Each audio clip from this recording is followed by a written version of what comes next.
Hello dear learners, in today's video we are going to discuss about the PGT Biology 2016 question paper, and particularly in this video I am going to discuss about the test booklet, that is booklet number B। अब actual में क्योंकि मैं PGT biology का paper discuss कर रही हूँ और particularly इसमें जो सेक्शन मैं डिस्कस करूँगी that is about the biology portion, तो पर्टिकुलरली जो बायोलॉजी पोर्शन है उसी के रिगार्डिंग हम बात करेंगे। तो जैसा कि आप देख पा रहे हैं इसमें कि सबसे पहला क्वेश्चन यहाँ पर आया है that is about the cholesterol. तो आप देखिए कि जो कोलेस्ट्रॉल है that is not the precursor in the synthesis of. अब कोलेस्ट्रॉल कहाँ पर प्रिकर्सर एक्ट नहीं करता है सिंथेसिस में।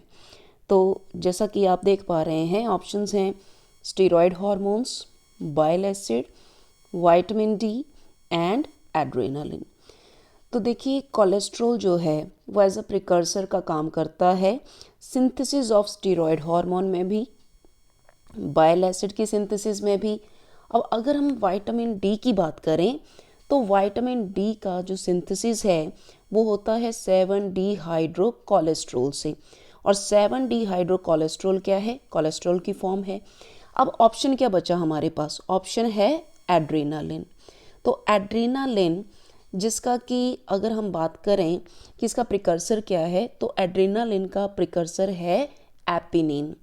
एपिनिन is the precursor of adrenaline, मतलब कि N methyl dopamine. N methyl dopamine से एड्रेनालिन की सिंथेसिस होती है जो कि एक कोलेस्ट्रॉल नहीं है। So right answer of this question is adrenaline. चलिए बात करेंगे सेकंड क्वेश्चन की। तो सेकंड क्वेश्चन दिया है ammonia. Ammonia is the main nitrogenous excretory material इन। अब अमोनिया देखिए एम्फीबियंस, टर्टल, टैडपोल और रेप्टाइल की बात करते हैं। तो बात करें तो टैडपोल जो कि ज़्यादातर एक्वाटिक नेचर में है, क्योंकि जो एम्फीबियंस होते हैं, एम्फीबियंस तो टेरेस्ट्रियल में भी होते हैं और एक्वाटिक हैबिटेट में भी हैं। और अगर रेप्टाइल की बात करते हैं तो रेप्टाइल का जो एक्सक्रीटरी मटेरियल है वो होता है यूरिक एसिड। अब टर्टल की बात करें तो टर्टल में जस्ट 25% अमोनिया प्रेजेंट होता है। और एम्फीबियंस का जो मेन एक्सक्रीटरी मटेरियल है वो है यूरिया। अब बचा हमारे पास क्या? टैडपोल। तो टैडपोल का एक्सक्रीटरी मटेरियल क्या होता है? Ammonia. So the right answer of the second question is C, tadpole. That is ammonia is the main nitrogenous excretory material in tadpole. चलिए बात करेंगे नेक्स्ट क्वेश्चन की। तो नेक्स्ट क्वेश्चन में दिया है हमारे पास कि the retrieval of data from bioinformatic source is called as. जो भी हम डाटा किसी बायो इन्फॉर्मेटिक सोर्स से निकालते हैं, रिट्रीव करते हैं, उसको क्या बोलेंगे? जैसे कि ऑप्शन में दिया हुआ है सर्फिंग, इसके बाद दिया हुआ है डाटा कलेक्शन, और डाटा कलेक्शन के बाद दिया हुआ है data mining and Google searching. तो देखिए सर्फिंग होगा नहीं। सर्फिंग इसलिए नहीं होगा क्योंकि जब भी हम सर्फिंग करते हैं तो 1 बाय 1 एक से ज़्यादा पेजेस जो है वो ओपन होते हैं। गूगल सर्च इसका आंसर नहीं है और ना ही इसका आंसर डाटा माइनिंग है। इसका राइट आंसर है डाटा कलेक्शन। तो retrieval of data from bioinformatic source, इसको हम बोलते हैं डाटा कलेक्शन। नेक्स्ट क्वेश्चन दिया है राइबोजाइम। जैसे कि राइबोजाइम फंक्शन एज, तो ऑप्शन दिए हैं कि क्या राइबोजाइम जेनेटिक मटेरियल का काम करता है, आरएनए का काम करता है, कि एंजाइम का काम करता है, कि बोथ आरएनए और एंजाइम दोनों का काम करता है। तो हो सकता है कुछ कैंडिडेट इसमें कंफ्यूज हो जाएं कि अगर राइबोजाइम पूछा है तो वो आरएनए और एंजाइम ना समझें। राइबोजाइम जस्ट एक एंजाइम होता है और ये कैटालिटिक रोल प्ले करता है। So the right answer is C, enzyme is the right answer of this question. चलिए नेक्स्ट क्वेश्चन की बात करते हैं। तो नेक्स्ट क्वेश्चन में क्वेश्चन नंबर 5 में दिया हुआ है कि इनमें से कौन सा एंजाइम जेनेटिक इंजीनियरिंग के साथ एसोसिएटेड नहीं है। तो जेनेटिक इंजीनियरिंग में कौन कौन से एंजाइम हैं जो रोल प्ले करते हैं और कौन से नहीं करते हैं। देखिए इसमें एंडोन्यूक्लियस, तो रिस्ट्रिक्शन एंडोन्यूक्लियस वो भी टाइप 2 इम्पॉर्टेंट रोल प्ले करते हैं जेनेटिक इंजीनियरिंग में। लाइगेज जोड़ने का काम करता है। लाइएज, अब देखिए लाइएज और एक्सोन्यूक्लियस में थोड़ा कन्फ्यूजन हो सकता है। तो लाइएज और एक्सोन्यूक्लियस की बात करें तो लाइएज तो किसी भी चीज़ को एडिशन और डिलीशन रिएक्शन जो है वो परफॉर्म कर देता है। लेकिन अगर एक्सोन्यूक्लियस की पर्टिकुलरली बात करते हैं तो एक्सोन्यूक्लियस एक्चुअल में एंड पर कट करता है। ये 5 प्राइम एंड पर कट करेगा या 3 प्राइम पर करेगा, जबकि हमें जेनेटिक इंजीनियरिंग में जो एंडोन्यूक्लियस है उसका इम्पॉर्टेंट रोल नज़र आता है। अगर एक्सोन्यूक्लियस यूज़ किया तो जेनेटिक इंजीनियरिंग जो है वो जो भी फॉरेन डीएनए है उसको प्रॉपर वे में इंसर्ट नहीं कर पाएंगे। तो अगर एंड्स ही नहीं है तो वो जेनेटिक इंजीनियरिंग में यूज़ नहीं होगा। तो इसका राइट आंसर है एक्सोन्यूक्लियस। चलिए नेक्स्ट क्वेश्चन की बात करते हैं। नेक्स्ट क्वेश्चन दिया है removal of keystone predator from a community will result in. Again बहुत अच्छा क्वेश्चन है कि अगर मान लो हम कीस्टोन प्रेडेटर जो है, ध्यान रखिए जो कीस्टोन प्रेडेटर होते हैं they are quite lesser in number, इनका नंबर जो है वो काफ़ी कम रहता है। तो काफ़ी कम रहता है, तो इसमें अगर हम बात करें तो अगर आप किसी कीस्टोन प्रेडेटर को रिमूव करते हैं तो वहाँ पर क्या हो सकता है? क्या किसी अल्टरनेट प्रेडेटर की डोमिनेंस होगी? क्या वहाँ पर जनरल डिक्लाइन होगा स्पीशीज डाइवर्सिटी का? क्या प्रे पॉपुलेशन की डेंसिटी बढ़ जाएगी कि प्राइमरी प्रोडक्टिविटी कम होगी? तो देखिए यहाँ पर डोमिनेंस ऑफ अल्टरनेट प्रेडेटर तो आंसर नहीं होगा। एक्चुअल में ना ही वहाँ पर प्राइमरी प्रोडक्टिविटी डिक्रीज होगी। अब दो आंसर में थोड़ा सा दिक्कत है, जैसे कि यहाँ लिखा है इंक्रीज इन प्रे पॉपुलेशन डेंसिटी। हाँ ये ऐसा हो सकता है कि प्रे पॉपुलेशन डेंसिटी जो है वो इंक्रीज कर जाए, पर अगर कहीं पर प्रे पॉपुलेशन डेंसिटी इंक्रीज करती है तो उसका भी अल्टीमेटली जो रिजल्ट होगा वहाँ की स्पीशीज डाइवर्सिटी डिक्लाइन करने में जाएगा। तो मोस्ट अप्रोप्रिएट आंसर इस क्वेश्चन का बी है, that is general decline in the species diversity. चलिए नेक्स्ट क्वेश्चन की बात करते हैं। Question number 7, which is the first immunoglobin produced in the primary response to an antigen. तो कौन सा फर्स्ट इम्यूनोग्लोबुलिन है जो प्राइमरी रिस्पॉन्स किसी भी एंटीजन के प्राइमरी रिस्पॉन्स में प्रोड्यूस होता है? तो देखिए इसका राइट आंसर है immunoglobulin M. IgM is the right answer. Okay next question number 8 दिया हुआ है, which wild life reserve in India is popularly known as floating national park. तो फ्लोटिंग नेशनल पार्क इंडिया में पॉपुलरली किसको बोलते हैं? देखिए कोलोराडो तो आएगा नहीं, नाल सरोवर भी नहीं है, चिल्का लेक भी नहीं है। अब इसका राइट आंसर है कैबुल लामजो। तो ये जो Keibul Lamjao wild life reserve है ये एक्चुअल में मणिपुर में पाया जाता है। चलिए नेक्स्ट क्वेश्चन देखते हैं। क्वेश्चन नंबर 9 कि which hormone is used for early pregnancy diagnosis. तो अर्ली प्रेगनेंसी डायग्नोसिस में कौन सा हार्मोन इंपॉर्टेंट रोल प्ले करता है? तो इसका राइट आंसर होगा HCG। अब HCG क्या है? ये है ह्यूमन कोरियोनिक गोनेडोट्रोफिन और इसकी डिटेक्शन जो है वो यूरिन में की जाती है। अगर HCG प्रेजेंट है तो इसका मतलब ये होगा कि वहाँ पर प्रेगनेंसी जो है वो पॉजिटिव है, और अगर HCG नहीं है तो that is a negative test for the pregnancy. Okay question number 10 की बात करते हैं। Which one of the following pair is not correctly matched. इनमें से कौन सी वाइल्ड लाइफ सेंचुरी और स्टेट है जो कि करेक्ट मैचिंग में नहीं आ रही हैं? तो देखिए अगर हम बात कर रहे हैं यहाँ पर भगवान महावीर, तो भगवान Mahavir wild life sanctuary Goa में है, ये करेक्ट मैचिंग है। Nandini wild life sanctuary Jammu and Kashmir में है, बिल्कुल सही है। नारायण सरोवर कहाँ पर है? गुजरात में। अब यहाँ पर हमारे पास आता है एटर नागरमा। तो ये जो एटर नागरमा है ये तमिलनाडु में नहीं है, ये करेक्ट मैचिंग नहीं है। तो एक्चुअल में ये वाइल्ड लाइफ सेंचुरी प्रेजेंट है तेलंगाना में। तेलंगाना इसका राइट आंसर होना था, लेकिन यहाँ पर दिया है तमिलनाडु, जिसकी वजह से आंसर आपका ए है। It is not the correct matching. Okay चलिए नेक्स्ट बात करते हैं। नेक्स्ट क्वेश्चन दिया हुआ है क्वेश्चन नंबर 11 की बात कर रहे हैं। अब क्वेश्चन नंबर 11 में बात क्या है कि to hydrolyse ATP during muscle contraction ATPase is present. तो जब भी मसल कॉन्ट्रैक्शन होती है और एटीपी का हाइड्रोलिसिस होता है तो एटीपेज कहाँ पर प्रेजेंट होगा? तो देखिए ये जो एटीपेज प्रेजेंट होता है ये हेड ऑफ द मायोसिन में प्रेजेंट होगा। कहाँ पर प्रेजेंट होगा? हेड ऑफ द मायोसिन, जिसकी वजह से आंसर क्या है इसका? ए। ये ना तो नेक में होता है, ना टेल में होता है, और ना ही active site of the actin filament. तो राइट आंसर होगा head of the myosin. Question number 12। Question number 12 में दिया है कि zona pellucida is a non cellular layer and it is present between. अब जोना पैलिसिडा जो कि एक नॉन सेलुलर लेयर है, ये कौन कौन सी लेयर्स के बीच में प्रेजेंट होती है? तो ये प्रेजेंट होगी plasma membrane and corona radiata. तो इसका राइट आंसर होगा ऊलीमा एंड कोरोना, ना कि granulosa and theca, ooplasm and nucleosol and theca and germinal layer. ये तीनों ऑप्शंस गलत हैं। राइट आंसर है इसका oolemma and corona. Next question number 13। Ozonosphere is a component of. तो ओजोनोस्फीयर जो है वो हमारे स्ट्रेटोस्फीयर का पार्ट है। तो राइट आंसर क्या होगा इसका?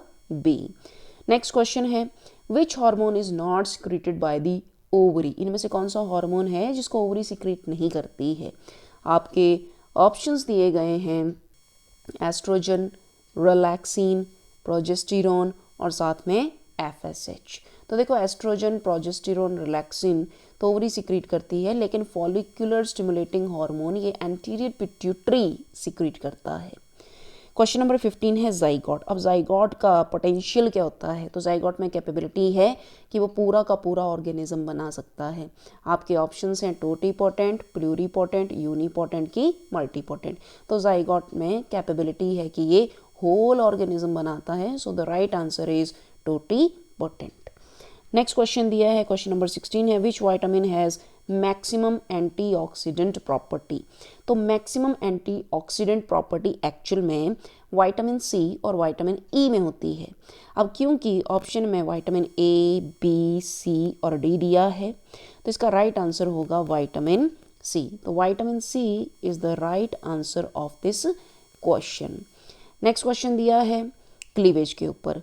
तो अगर हम बात करते हैं क्लीवेज की तो पोल्ट्री एग में किस तरह का क्लीवेज देखा जाता है? तो पोल्ट्री एग में जो क्लीवेज होती है वो होलोब्लास्टिक नहीं होगी, डिस्कॉइडल भी नहीं होगी, अनइक्वल होलोब्लास्टिक भी नहीं होगी। पोल्ट्री एग में मीरोब्लास्टिक टाइप ऑफ क्लीवेज देखी जाती है। So the right answer is B. Question number 18। Question number 18 में पूछा है कि smallest bone in the mammal. Mammal में स्मॉलेस्ट बोन कौन सी है? तो इसका आंसर तो लगभग सभी बच्चों को आता होगा कि stapes is smallest bone in the mammal. Patella, carpal, incus ये नहीं होती हैं। D is the right answer, that is stapes.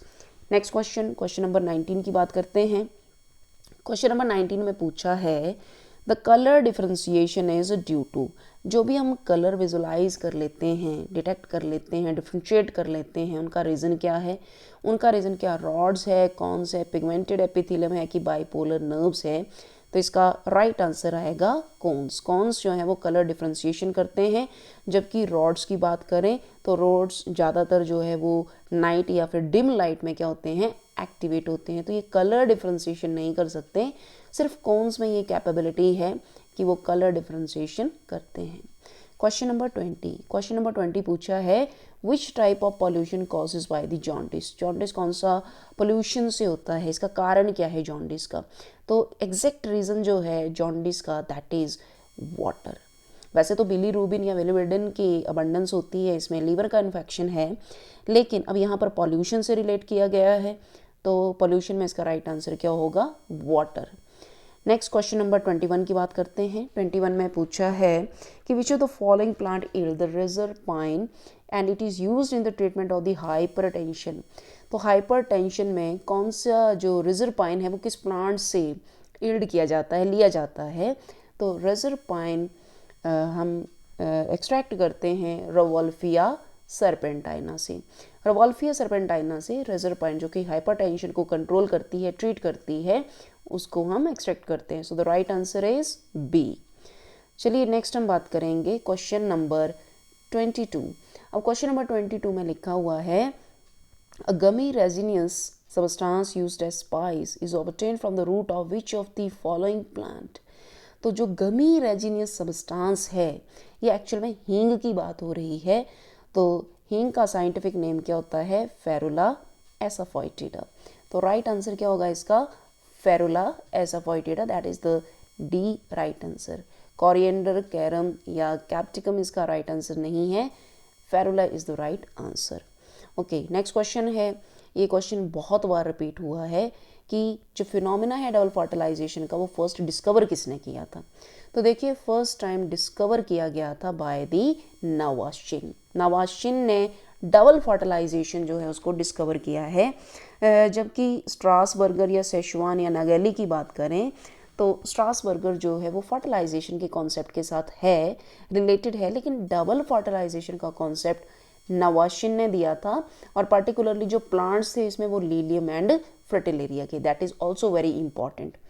Next question बात करेंगे, question number 24, unisexual flowers and bicollateral vascular bundles किसमें प्रेजेंट होते हैं?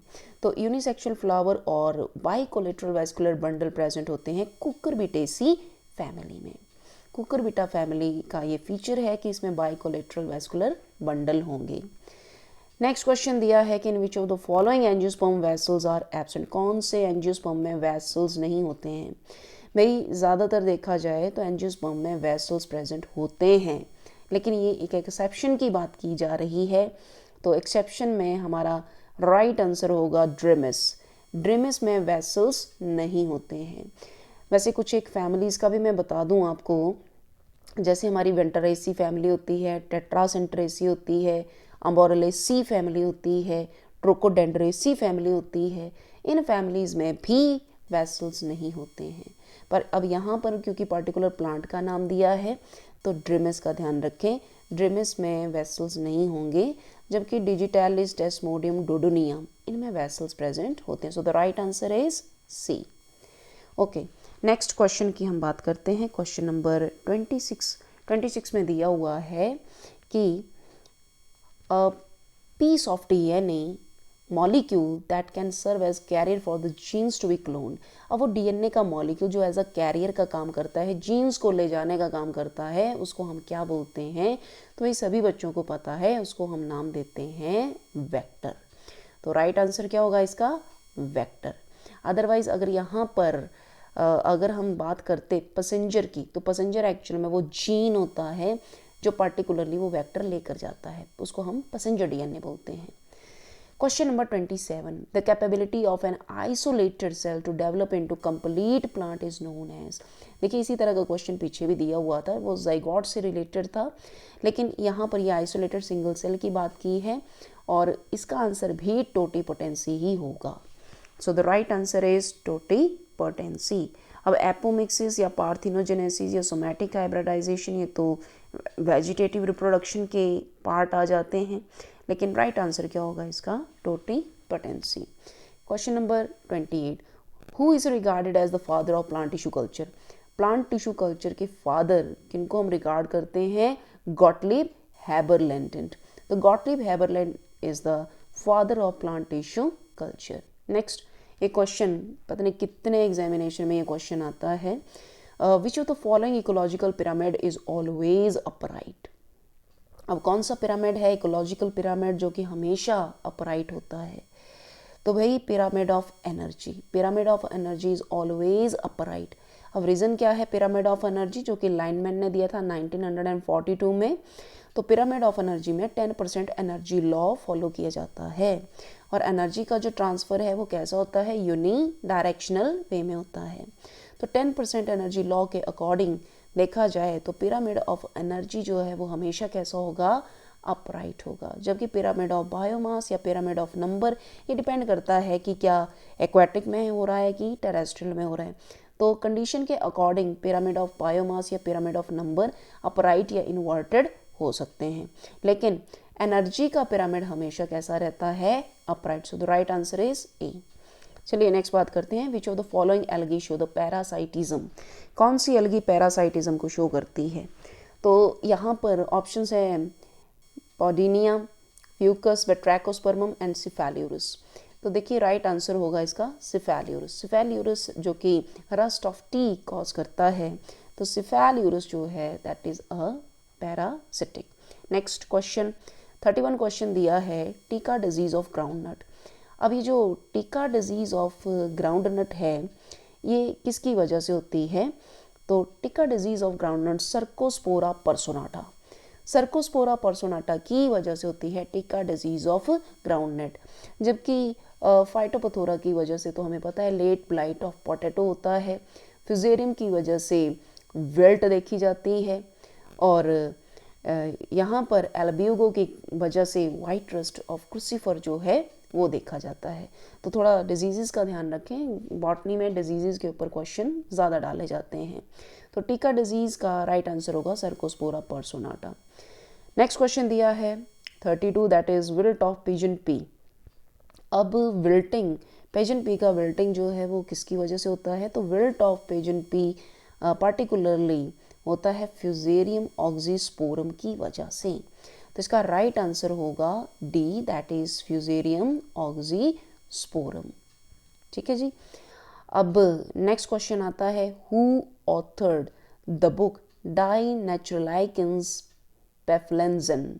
तो ये जो डाई नेचुरलाइकन पेफ्लेंजन नाम का बुक है ये एक्चुअल में Engler and Prantl, Adolf Engler and Karl Prantl का फेमस बुक है डाई नेचुरलाइकेंस पेफ्लेंजन।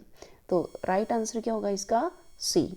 अब देखिए नेक्स्ट क्वेश्चन जो कि टाइपिफिकेशन के ऊपर है, जिसमें पूछा हुआ है कि specimen that is the duplicate of the holotype from the same collection of the same date and the same locality। तो जो भी holotype का जो डुप्लीकेट कॉपी होती है जो कि सेम डेट या सेम लोकेलिटी से लिया जाता है उसको हम बोलते हैं आइसोटाइप। वो क्या होते हैं?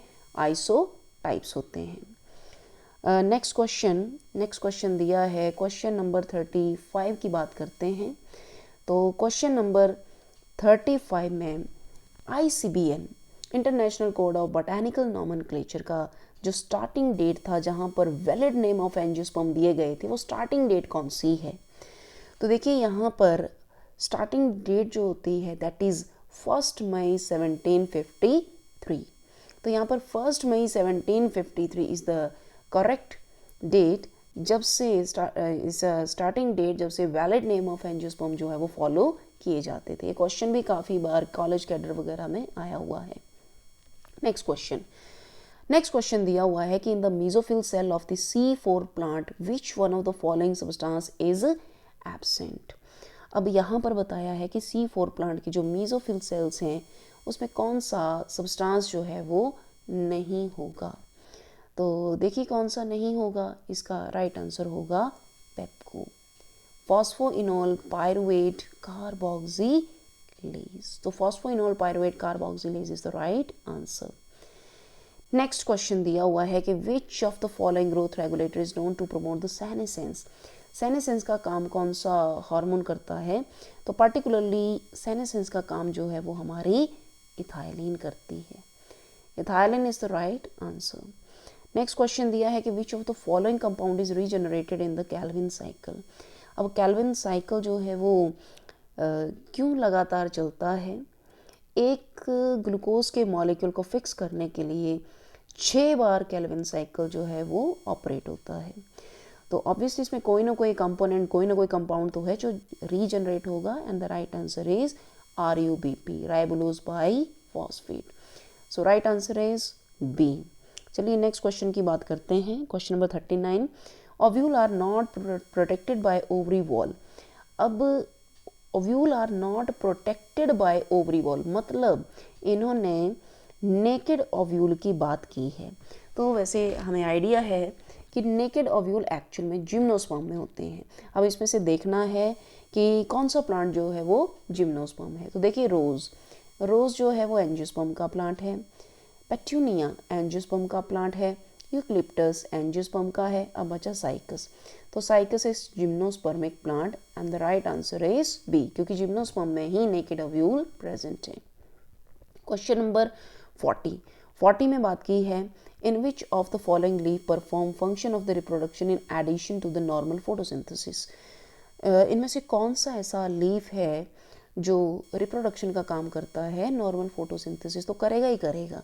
तो भाई ज़्यादातर जो टेरिडोफाइट्स के प्लांट्स होते हैं, टेरिडोफाइट्स में जो प्लांट्स हैं जिनको कि हम मेगास्पोरोफिल या माइक्रोस्पोरोफिल्स बोलते हैं, तो फोटोसिंथेसिस का काम तो करते ही करते हैं, लेकिन उनमें सोराई भी प्रेजेंट होते हैं।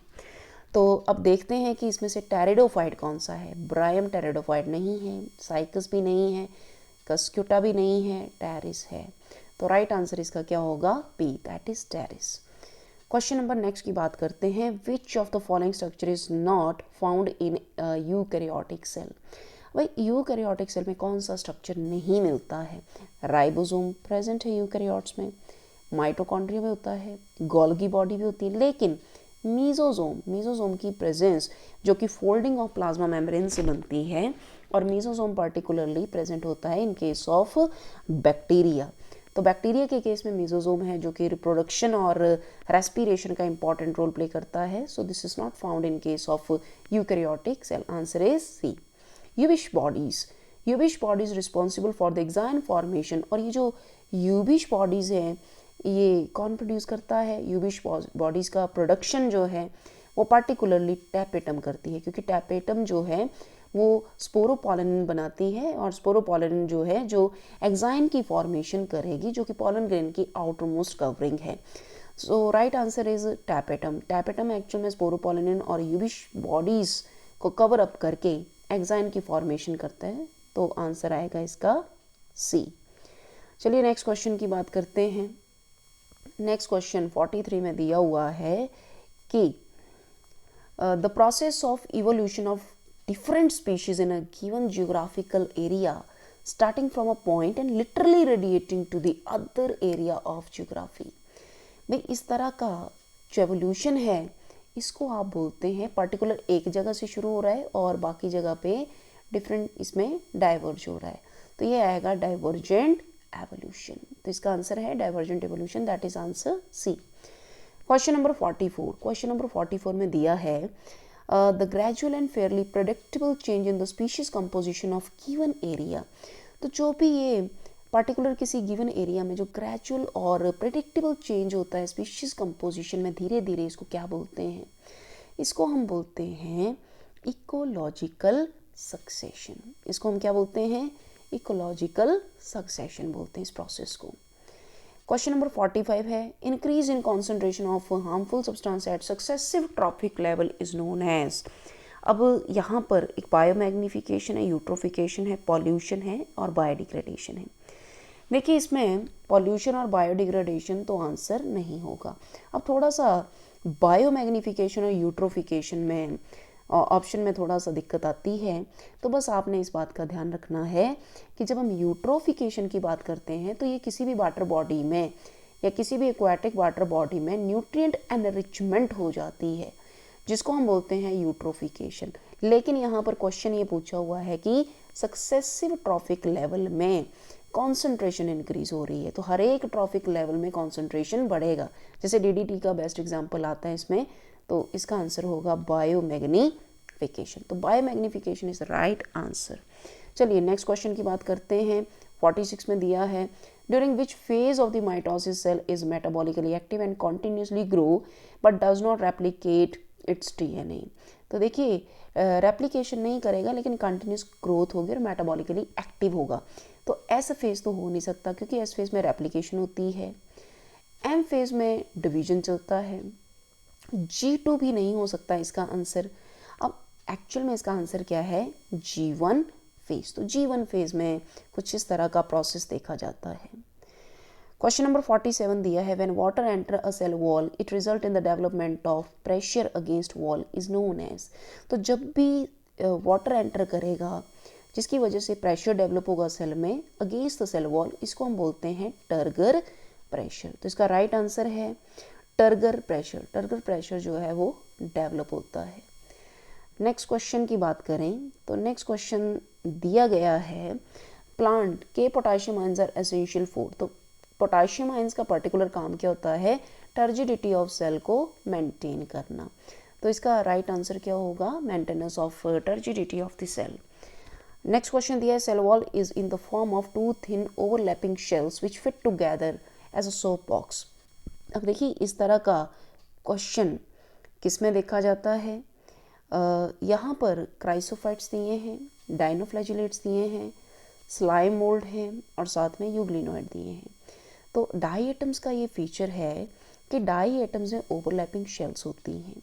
तो देखिए डाई एटम्स में कौन से आएंगे, तो chrysophytes. Chrysophyte is the right answer. Next question है एंटी कैंसरस टैक्सोल। तो टैक्सोल कहाँ से निकालते हैं, टेक्सस बेकाटा से। टेक्सस बेकाटा से टैक्सोल निकाली जाती है और ओवेरियन कैंसर्स के लिए इंपॉर्टेंट रोल प्ले करती है। नेक्स्ट क्वेश्चन दिया गया है sexual spores, production of the sexual spore किस में देखा गया है, तो एक्सोजीनियसली ये बैसिडियोमाइसिटीज का इंपॉर्टेंट फीचर है और बैसिडियोमाइसिटीज का मेंबर है इसमें अगैरिकस। तो राइट आंसर क्या होगा इसका, अगैरिकस। नेक्स्ट क्वेश्चन दिया है कि क्लोरोफिल ए, क्लोरोफिल डी और phycoerythrin are present in the member of. अब देखिए क्लोरोफिल ए, डी और फाइकोरिथ्रिन ये प्रेजेंट होते हैं रोडोफाइसी में। रोडोफाइसी में जो कि एक रेड एल्गी है, इसका करैक्टरिस्टिक फीचर है कि इसमें क्लोरोफिल ए, क्लोरोफिल डी और फाइकोरिथ्रिन प्रेजेंट होंगे। क्वेश्चन नंबर 53 की बात करते हैं। तो 53 क्वेश्चन में पूछा गया है कि व्हाट इज़ द फूड और the reserve food material that is mannitol and laminarin, ये कहाँ पर पाया जाता है। तो भाई मैनिटोल और लैमिनेरियन की प्रेजेंस देखी जाती है फियोफाइसी में। ब्राउन एल्गी में मैनिटोल एंड लैमिनेरियन स्टार्च मिलता है, जबकि रेड एल्गी की बात करें फ्लोरिडियन स्टार्च होती है। क्लोरोफाइसी में सिंपल स्टार्च होता है और साइनोफाइसी में साइनोफाइसियन स्टार्च प्रेजेंट होती है। So right answer is phaeophyceae, that is A. 2 unequal flagella present in zoospores. तो जू स्पोर्स जिसमें कि 2 अनइक्वल फ्लैजेला होते हैं, ये किसका फीचर है। देखिए साइनोफाइसी और रोडोफाइसी में तो इस तरह का कोई कॉन्सेप्ट नहीं है। अब बचे क्लोरो एंड फियो। तो फियोफाइसी में 2 अनइक्वल फ्लैजेला की प्रेजेंस देखी गई है जूस्पोर में। So right answer is B. Next question दिया गया है sporophyte is physically and physiological dependent on the gametophyte. तो इनमें से कौन सा ऐसा एग्जाम्पल है जिसमें कि स्पोरोफाइट को हमने देखा है कि ये डिपेंडेंट होता है गैमेटोफाइट के ऊपर। तो फ्यूकस नहीं, फ्यूकस इसका आंसर नहीं होगा। एस्ट्रेला भी नहीं है, साइकस भी नहीं है, सिलेजिनेला। तो सिलेजिनेला जो है that is the right answer of question number 55।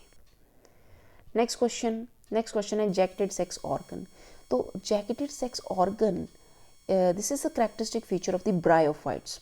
अब इसमें से कौन सा प्लांट ब्रायोफाइट है, तो मार्केंशिया जो है that is bryophyte. Agaricus, polysiphonia, spirogyra are not the examples. So jacketed sex organ जो है वो मार्केंशिया में पाए जाते हैं। क्वेश्चन नंबर 57 में लिखा है पेप्टाइडल ट्रांसफेरेज एंजाइम। तो पेप्टाइडल ट्रांसफेरेज एंजाइम जो कि ट्रांसलेशन में इंपॉर्टेंट रोल करता है और इसका पर्टिकुलरली काम है peptide formation between the adjacent amino acids. Question number 58। तो क्वेश्चन नंबर 58 में पूछा है कि इन eukaryote translation is initiated by binding of the ribosome 2। अब यूकैरियोट की बात हो रही है और ट्रांसलेशन जो इनिशिएशन है वो कहाँ पर होती है, राइबोसोम की बाइंडिंग कहाँ पर होती है, कौन से बॉक्स पर होती है। देखिए प्रिबनाओ बॉक्स। तो प्रिबनाओ बॉक्स तो कायदे से प्रोकैरियोट्स में है। Hogness box, yes Hogness box is the right answer क्योंकि बात यूकैरियोट्स की हो रही है। 5 prime cap and poly A tail, तो ये आंसर इसके नहीं आएंगे। इसका राइट आंसर होगा हॉगनेस बॉक्स। नेक्स्ट क्वेश्चन दिया है, नेक्स्ट क्वेश्चन है X-ray diffraction study conducted by. तो X-ray diffraction study it is conducted by Rosalind Franklin. So right answer is B.